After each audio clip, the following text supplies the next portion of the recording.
Anyway, so with us today is James Shreve. James was kind enough to jump on a plane today, fly down from Chicago, representing Thomson Coburn. Thomson's a great partner to many companies in St. Louis. They're a national firm, do a lot of great, amazing things. He's a cybersecurity and privacy expert from them. And so in the vein of T-Rex, which is a startup community incubator, James is going to walk through cybersecurity and privacy for early stage companies. So just some guidance and practices, some things to look out for, especially from a legal mind like his, to help young companies emerging and things like that to get on their way. So with that, I'll hand it over to James. Thanks, James. Thank you very much. Thanks for having me. Yeah, I'm Jim Shreve, and I chair the cyber practice at Thomson Coburn. I've been doing privacy and cyber for just about 25 years now.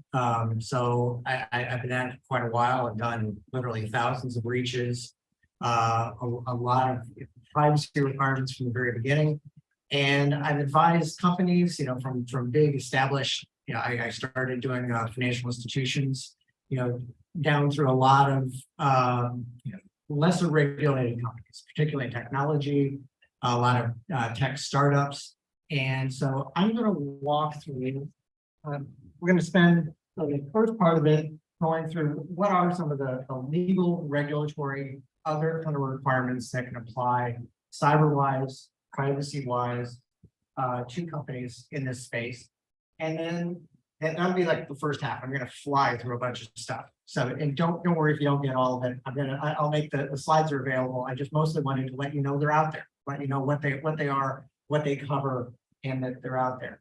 And then in the second half, I'm going to go through kind of why you should care about this. How does this impact you if you're a small startup company or early stage company, maybe not just a startup, a little farther down the road. And in particular around acquisitions, why privacy and cyber matter there, and we'll have some Q&A, and I certainly hope we'll leave a good amount of time for some Q&A later on. So with that, let's talk about some of the legal requirements. Here in the U.S., the federal requirements in both privacy and cyber, and I'll define these terms. I'm a lawyer, I can help with define terms to start out with. Privacy, how you collect, share, and use personal information.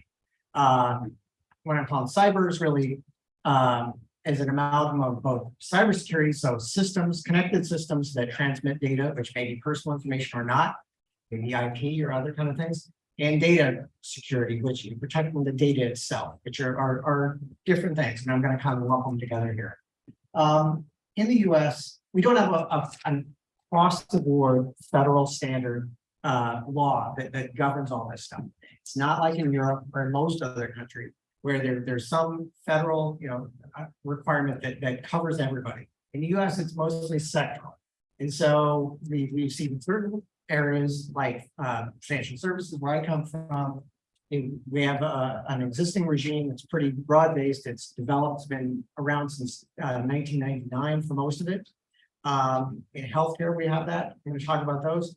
But in a lot of sectors, we don't really have anything. And so there's really nothing at the federal level that might catch you up.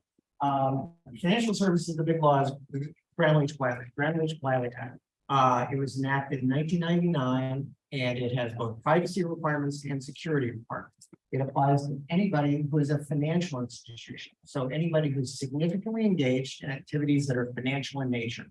What does that mean? Well, it's a lot broader than you think, because banks have been pushing to engage in a lot more activities over time. And so the Federal Reserve has said, okay, these activities are financial in nature. It includes things like running a travel agency.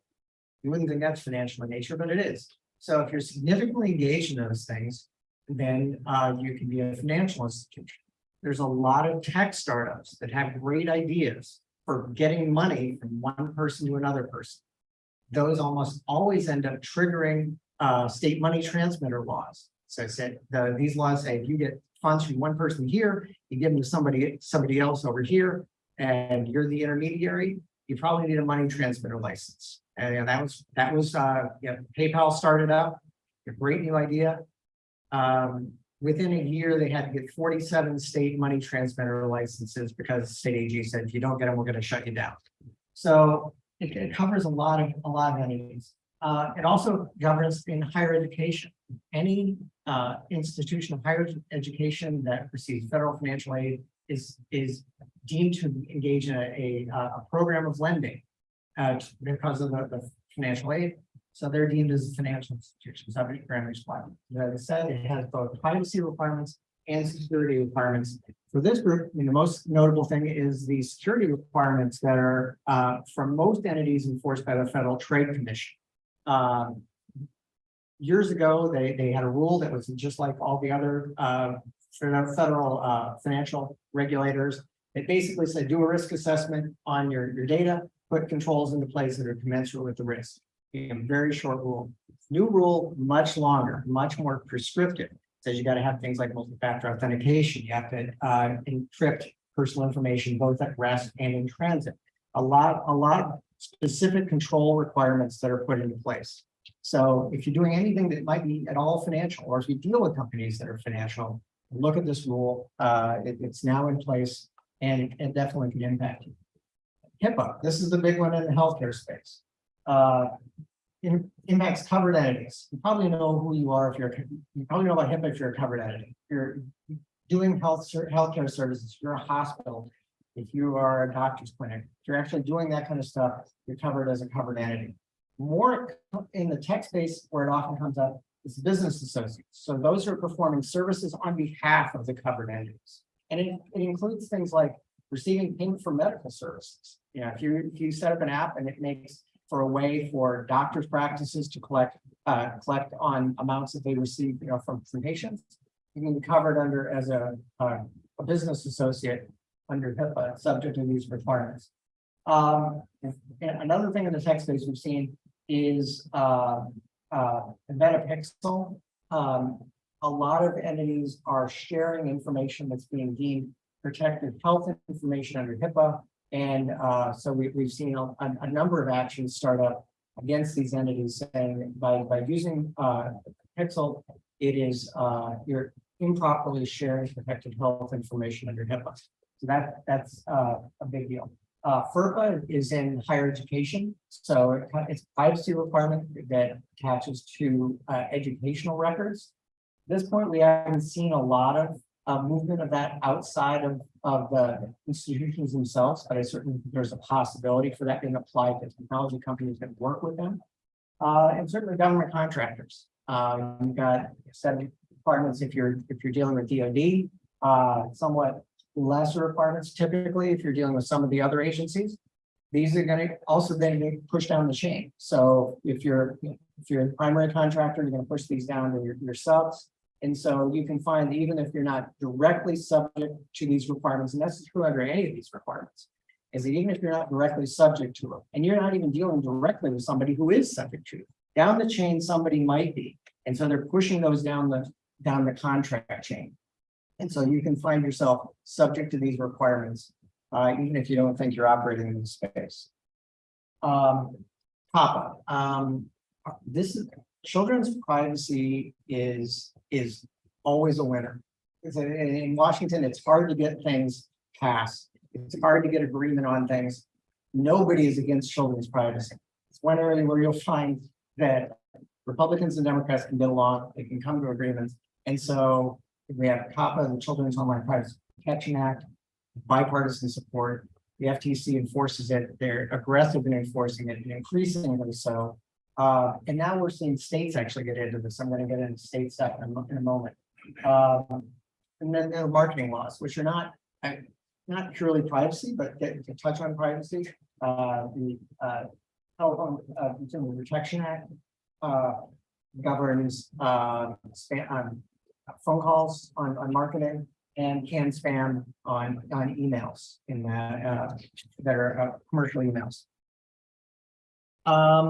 A lot of what we have in the US, because of this federal vacuum, is being filled by the states. We have a number of states that have been enacting broad-based privacy laws here in the US. So California has always been a leader on privacy laws, going back many, many years. they enacted the Consumer Protection Act, which was followed up by the Privacy Rights Act, CCPA and CPRA. Those were enacted a few years ago. They're coming into force. It's coming into force now with the more stringent requirements. And that's set off a number of other states to follow suit. So we have Virginia passed a law that's now online. It's a lighter version of CCPA. And then we have a number of other states where you can see that have enacted laws that are not yet effective, but they're going to be effective within this year. So all these states, Tennessee, it's I think it's sitting on the governor's desk, so it's not formally in place yet, but it is. So far, most of these laws, if you comply with the California requirements, you're probably meeting 95% of the requirements in all these other states. And so California, to some extent, nobody can really cut off California. It's not feasible. So your chances are, if you're operating online, you're meeting California, you should be meeting California requirements. You don't have to do a lot to comply with these other states. You do have to make a decision whether you're going to grant the rights to everybody across the country who may or may not have them under their state laws or not. But there are some differences, and this wave of laws that we have creates the possibility that they're not always going to get along down the road, that we may have inconsistencies in the laws, and it's going to get harder and harder to comply than it is now. So what do these state privacy laws cover? And the scope means do you collect personal information from state residents? And it may use the term call you a business, call you a controller, depending on what the state law is. And oftentimes they're, importantly for startup companies, early stage companies, there are size limitations here. How large your company is, how many records you process within a given year, or your capitalization can impact whether or not you're subject to it when there's de minimis requirements. It also covers their service providers. And here you don't have a de minimis requirement. So if you're doing business with somebody that is covered by these laws, they're going to push these requirements down to you by contract. Expect to see that. Personal information generally defined very broadly. If it relates to an individual, you can identify an individual with that information, public covered. There's sometimes carve-outs for if it's publicly available, so you can get it from land records, you can get it from other public sources, might not be covered. But most things, if it's not publicly available and relates to an individual, or you can find who the individual is, let's say you don't know their name, but you know their zip code +4, and you know their age and gender, you know who they are. You can identify them pretty easily.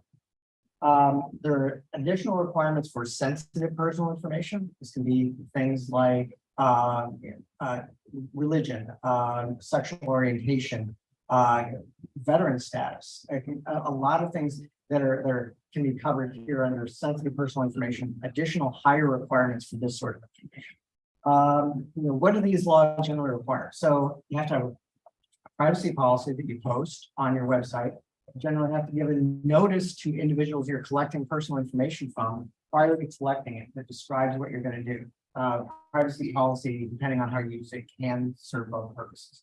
You have to secure the personal information. You have to have controls around it, how you're protecting it. So it's mostly a privacy statute, but there are security requirements in it as well.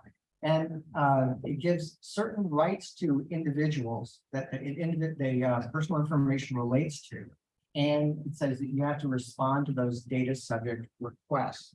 And so what are the consumer rights that it gives? It gives rights to generally know what personal information the business is collecting about them, and right to request that they delete the personal information. So if you have a data-driven company, something to think about, if somebody has a right to request you delete the information, the product's still going to work. Are you going to be able to delete one person's data from the database, or is the whole thing going to fall apart? So that's something to think about ahead of time. It's a reason to do what's called privacy by design. Think about this stuff at the beginning of the product cycle, and think about how you can comply. It's going to be a lot harder to retrofit systems to comply with this stuff. You can limit certain sharing of personal information. There's a right to request that somebody correct the personal information that business has on them. as well as to opt out from sales of their personal information or sharing their personal information for cross-context behavioral advertising. What that is still being hashed out in the rules. So, but know that that's there. And there's a right also to not be discriminated against for exercising your privacy rights. Under these laws, we have regulations that are being passed in California. They set up a special regulator to enact regulations under the law. They're still working on it. They've done half the regulations. There's still the other half to work out. In Colorado, the Attorney General's office is writing regulations for it. Going forward, we're going to see a lot more laws like this. In the last few years, we've gotten 7 or 8 of these laws. I think we're going to see several other states put their own spin on it. There's the California model, which I think is the most stringent. But I think going forward, all the laws are somewhat based on California. Colorado set up something that they're touting as kind of a better thought out, lighter touch version of California, and using it as a model for other states. And I think a number of other states are probably going to follow. Enforcement of these laws right now, there's no private right of action. So individuals can't sue under the privacy requirements of these laws. There is a requirement in California that they can sue under for breaches, security breaches. It amends the breach notice law to commit private right of action, but not for the privacy. Federal law, these laws might prompt Congress to finally act in this space. We'll have to see. The big issue, I mean, Congress has considered bills, and the third rail, I mean, whatever everybody keeps stopping everything is it going to preempt the state laws, or is it going to leave them in place? Is it going to set a federal floor and say the states can go further, or is it going to set a federal ceiling and say this is the law across the country? We're preempting all the state laws.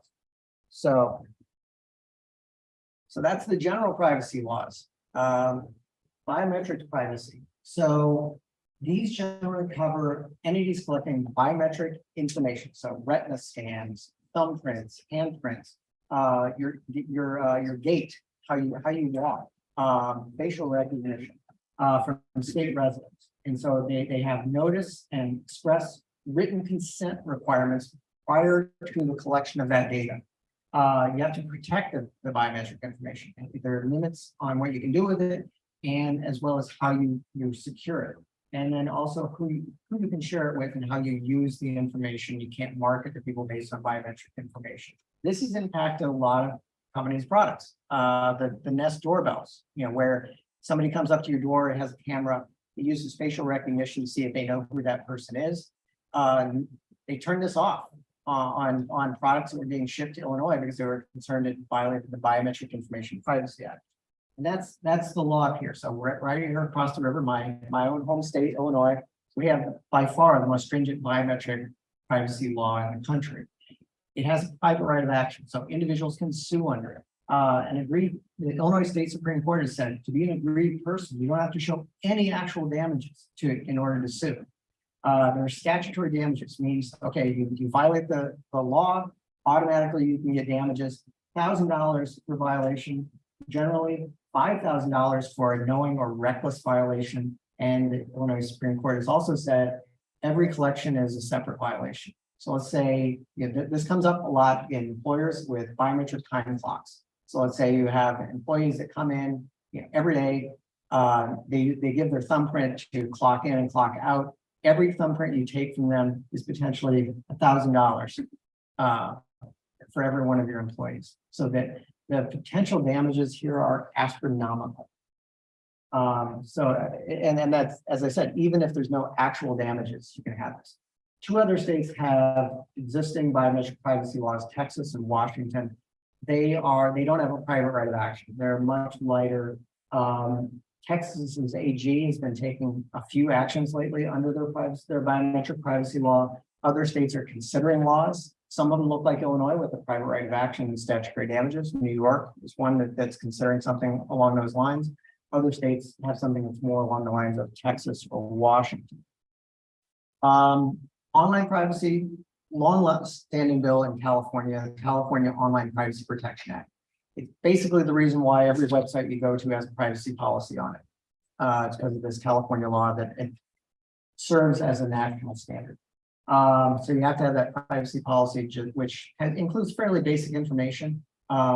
Some of those requirements have been kind of overtaken by the Privacy Rights Act I talked about earlier, but there are some of them that's still there. Children's privacy, as I said, very popular topic. Utah recently passed a law. It's not effective yet. It's going to be a hugely contentious law. It requires parental consent for online services, websites that collect personal information relating to younger individuals. I think it's 13. That's not so unusual. We've seen that kind of thing. It also has provisions banning what they're calling basically addictive design, or as marketers call that good design. So it says if you have some kind of addictive, it's some way that it makes it addictive, like we talked about TikTok before, it can be addictive. $250,000 potential fines for each instance of addictive design under this law. And there is a private right of action, certainly at least for the consent part. I'm not sure about the addictive design part. That part's a little less clear. Other states are considering this. Louisiana is considering a similar law. A hot topic in state legislatures, and I think we're going to see a lot more laws in this space going forward. Looking beyond the United States, a lot of you probably heard of GDPR, the General Data Protection Regulation. It has a lot in common with the California laws. California borrowed a lot from GDPR when it was enacted, but GDPR is more stringent. The basis of it, it's not, in the US here, we like this idea of notice and consent. Europe doesn't like this. It says that people don't read these consents and they sign up to do whatever. So we're not going to use a consent-based statutory regime. So the idea is that a company that wants to use personal information should have a legal basis to process.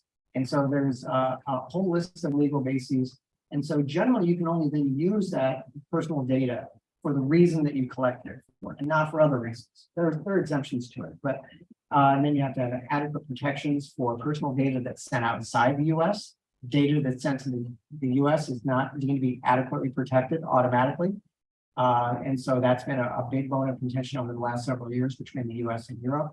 And there are many national laws around the world that are being enacted that are a lot like GDPR. So know that when you get outside the US, it's probably going to be more regulated, probably going to be much more stringent than what you have in the US. If you're dealing with companies that are global, that are outside the US, they're going to apply GDPR everywhere. If you go into a contract, if you're entering into a contract with Microsoft, the last time I looked, they had 7 different data use and protection addendum that they could put in the contract. Every one of them is based on GDPR. It doesn't matter if you're here in the US exclusively or not, it's going to be based on GDPR. Canada has a law. The thing to note there is it is a little more stringent than the US law, not quite as much as the EU. They're considering a new bill that would significantly strengthen Canadian requirements to be more like the EU. And another thing we're seeing is data localization. Some countries, primarily China and Russia, have said certain information needs to be kept within our borders. If it's certain sensitive information relating to our citizens, it can't leave our borders. So you may have to process that information within that country. Some people think they have less than altruistic motivations behind that requirement that sensitive data be processed within the borders. But that is what we're seeing. That's a new kind of law, and I think we'll see more countries doing that. Beyond the laws, so standards. People familiar with these cybersecurity standards? There are a lot of people that are going to be good. Yeah. To me, these are your friend, because these are going to make things a lot easier going forward. It's a hassle to get certified to comply with one or more of these in the beginning, but it helps your tasks down the line. Several NIST standards for cybersecurity, 853, that's a big government-based standard. It's much more stringent. 800-171 is more designed for government contractors and the private sector. You have the cybersecurity framework, which is set up somewhat differently. And your privacy framework is set up to kind of mirror the cybersecurity framework in the privacy space. You got the ISO 27000 series. A lot of similarities to some of the requirements, and there are crosswalk tables that can, if you're compliant with one, seeing how many of the requirements of the other one that you need. And then there's specialized ones within industries. You've got HITRUST which is a standardized questionnaire form in the healthcare space. Shared assessments is a similar kind of thing in the financial space. And it's designed around the fact that there are so many laws, so many requirements out there that maybe we can simplify the task by uniting around certain accepted provisions. And so that then if I send out a questionnaire to you, if I knew you meet, say you're 800, you're complying with 800-171, I know certain things about your security system. And maybe I don't need to send the full 200 questionnaire to you. Maybe I can send something that's a little bit lighter than that when I'm assessing your cyber program. So I've gone through a lot of requirements very quickly. Why should you have to care about these? I mean, there obviously is a direct applicability. Is that some of these laws are broader based than you think, covering more entities. And then you think, like as a financial institution, as a business associate under HIPAA, but also if you're dealing with the regulated entities, they're going to push them on you, and they're not going to be. Don't expect them to be understanding just because you're smaller, just because you're less mature as a company. They're going to say this. You get our data, you've got to meet this stuff because we're required to meet it, and we're required to push it down. Under these requirements, we're required to push it down to our service providers. And also, I would note, regulators don't like unregulated entities. And so state AGs, FTC, if they believe a company is kind of skirting on the edge of the law and actively trying to not be regulated, we've certainly seen this in the space of data brokers, entities that collect large databases of information. They very consciously try to not be within these regulated spaces. And so we've seen lawmakers, AGs, FTC use more general authority to go after them and push these requirements beyond where they may legally apply. So maybe the most effective thing when I'm talking, I've dealt with a lot of tech startup CEOs, others that I describe requirements and they say, show me where in the law it says I have to do this. Like, yeah, technically you're not subject to it right now, but chances are you want to sell this company. Somewhere down the line, the goal is to create this company, sell it, parachute out with millions or billions of dollars. Private equity funds, venture capital groups, anymore they come in with armies of people to do diligence on companies. And one of the things that's always in those questionnaires is cybersecurity and now increasingly privacy. And so they're going to do more than just kick the tires. And if you haven't built these controls into place, what can this do? Well, it can delay the sale until you can address some of the stuff, at least get up to a basic level of cyber hygiene. It can result in a reduction in the price of the sale. Seeing sales go down in value because of cyber or privacy shortcomings. And I've seen potential buyers just walk away and say, well, this isn't worth it. Or the profit margin now is going to be much lower. We're not going to get the 2 or 3x that we thought out of it. So we're going to walk away and go and look for something else. And also increasingly insurance companies are in this space because you get rep and warranty insurance around the deals. And they say, we're not going to give the insurance until we come in and take a look at what the controls are that are in place. So with that, then I've gone through a lot of stuff. And I hope that was helpful. I recognize we had to go through it very quickly, but I wanted to open it up. I mean, if you have any questions, let me know. I mean, I will caution you. I mean, I'm a lawyer. I may be your lawyer even. I'm not here in this context. So what I'm giving is not legal advice. But love to answer any questions you might have on legal, regulatory, or other requirements in privacy and cyber.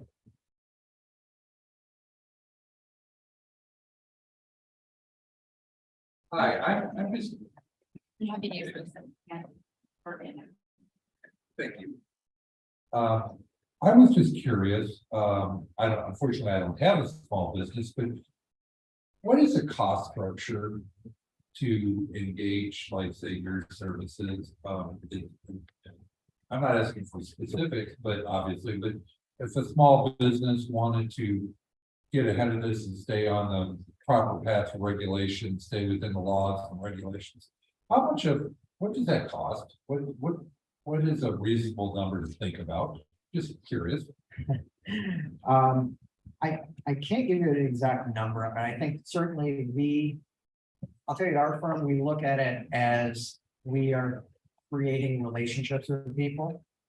And so there may be situations where we like somebody and we like their idea. And we recognize that this person is going somewhere. And so we may work out a fee structure that tries to accommodate them, knowing what they can afford at this point. With, how much capitalization they have. We can also tailor how we give the advice. We may get in and do everything soup to nuts for somebody, and that's going to be expensive. But maybe we provide more strategic advice to somebody on how they can better take care of some of these things themselves. Or we would work in tandem with, say, a consultancy company, consultant that might be able to do some of the things cheaper than we could, let's say.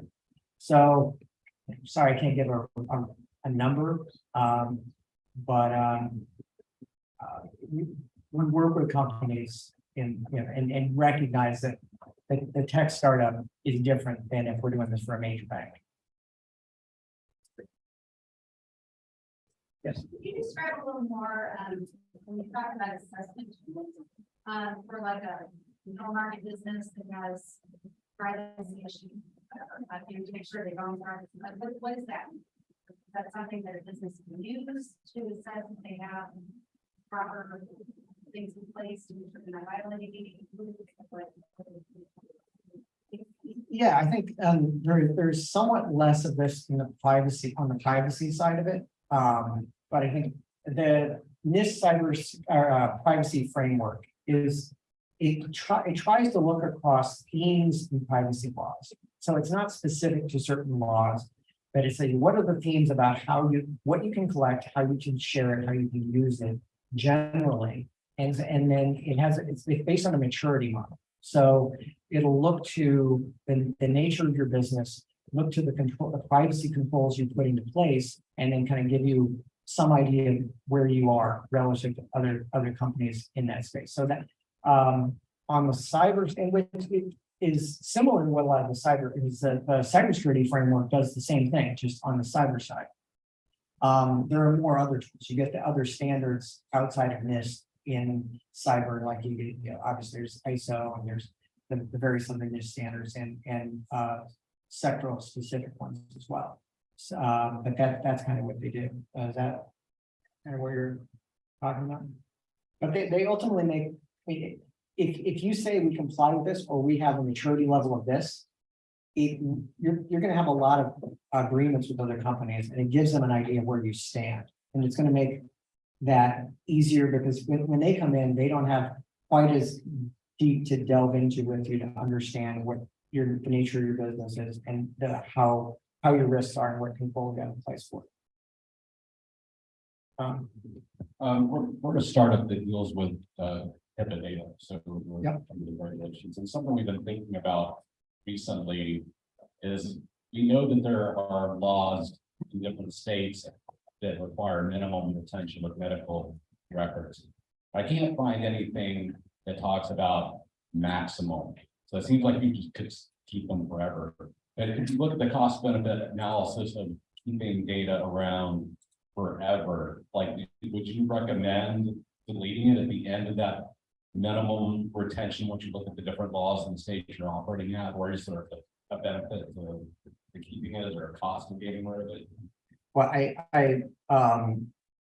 I'm a fan of, I think it's a good idea for every company, even on a minimum basis, to do two things. And with your data on the privacy side, and it certainly helps you on the security side as well. And that's do a data mapping. What data do we have? Where does it sit? Who uses it? And whatnot. As well as then have some basic retention schedule, which can be a single page for a lot of startup companies, because the categories of data you have is not all that great.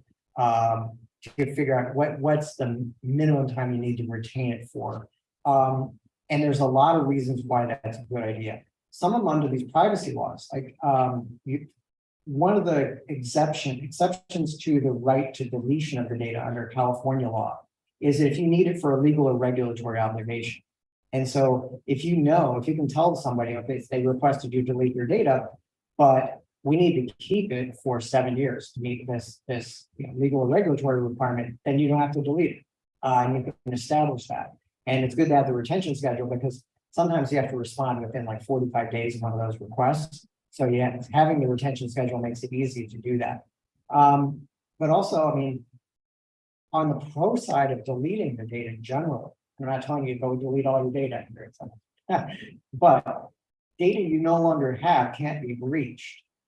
So you have fewer breach notice requirements. So you have, I mean, it used to be places would delete data because storage was expensive. Oh, storage is really cheap, so everybody keeps everything forever. But there are reasons why that data at some point becomes cost.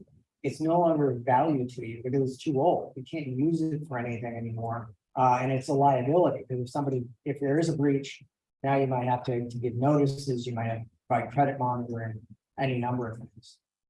So I think there are competing factors, and you kind of got to weigh it out for what you do. Thank you. We have some more. I think we've got a few more minutes. Hi, thanks. Good presentation. Implementing controls for security and privacy is one thing, but then demonstrating that you've implemented those controls, right? That you're fitting in with the compliance framework, or regulatory or industry standard. Do you have any advice to give startups on how to sort of get a head start on that, so that, again, demonstrating compliance is a simpler task? Document things. I think a lot of places get hung up on, I mean, you want to have a good set of policies and procedures in place, no doubt. But there's a lot of, particularly when you get into the smallest startup companies, they're doing a lot of things that they should be doing, but they don't document. It's not documented anywhere.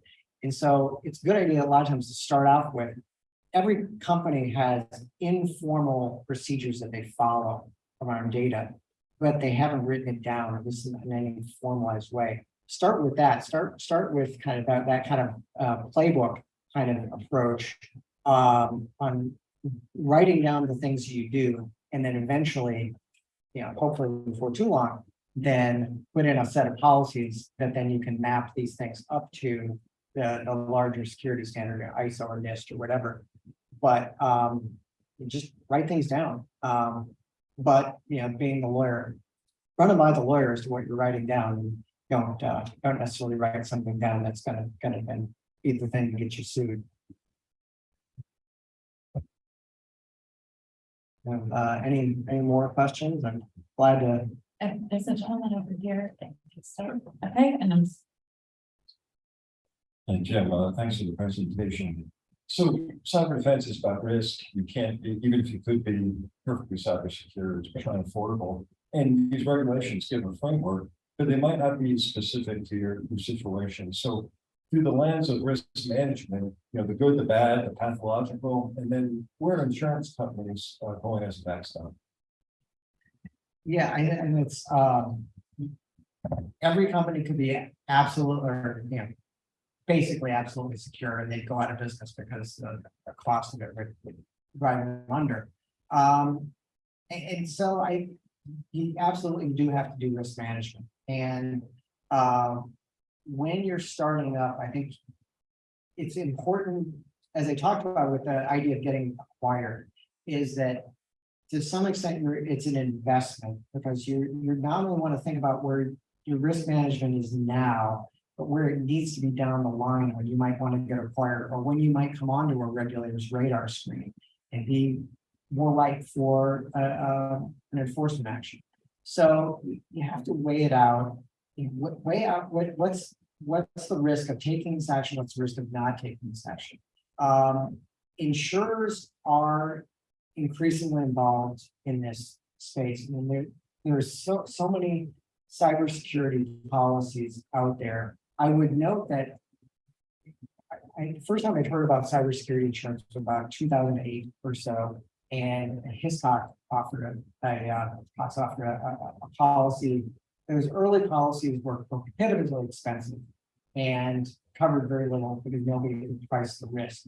They've gotten a lot better at pricing risk now, but the problem is though that those risks have gotten to be so high, the expense of getting a policy is so high that we're seeing a lot of companies that are saying, we're going to self-insure because this policy is very expensive and covers very little. But where the insurers are coming in is they're having questionnaires just like a business, a service provider or a business partner might come in. They're questioning, they have extensive questionnaires on what you have in place, and they're going to price your policy based on what they find. And sometimes they're even using like automated tools, callers to go on their system and look across it, and they're basing what the cost of the policy is going to be based on. So it is risk-based,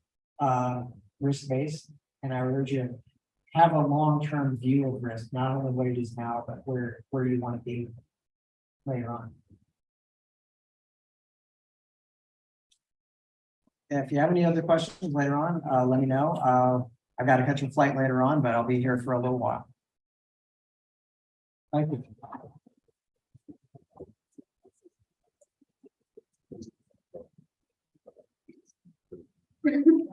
All right,